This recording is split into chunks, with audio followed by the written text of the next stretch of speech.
Сайн байцгаана уу хүүхдүүдээ 5 дугаар ангийн хугацааг тооцоолох хичээлийн сурагчийн хөтөж 2.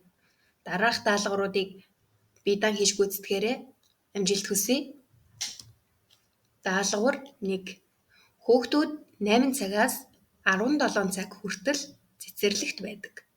Тэд хэдэн цагийг цэцэрлэгтээ өнгөрүүлдэг вэ?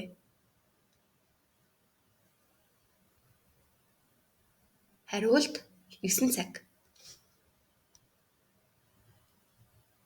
Даалгавар 2. Цагтооны бичиг ашиглан үргэлжлэх хугацааг олоорой. Өвлийн амралт 12 сарын 20-ны өдөр эхлээд 1 сарын 15-ны өдөр дуусах бол үргэлжлэх хоногийг олоорой.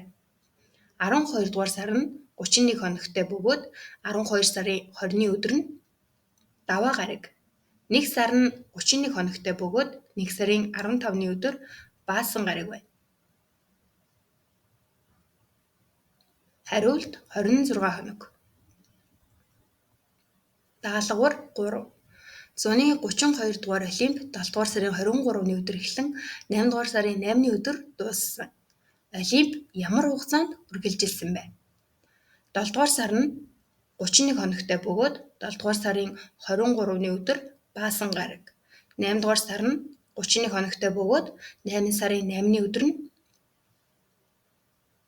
нэм гараг байна. Хариулт 16 хоног. Даалгавар 4. Сурагчдын зуны амралт жилийн 5-1 хугацаанд үргэлжилдэг бол сурагчид хэдэн хоног амардаг вэ?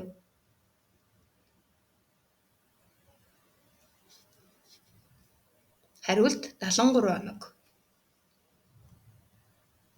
Даалгавар 5. Наран 1 хоногийн 6-1 хугацаанд тэмцээнд оролцож мөн 10-1 хугацаанд хичээлээ давтав.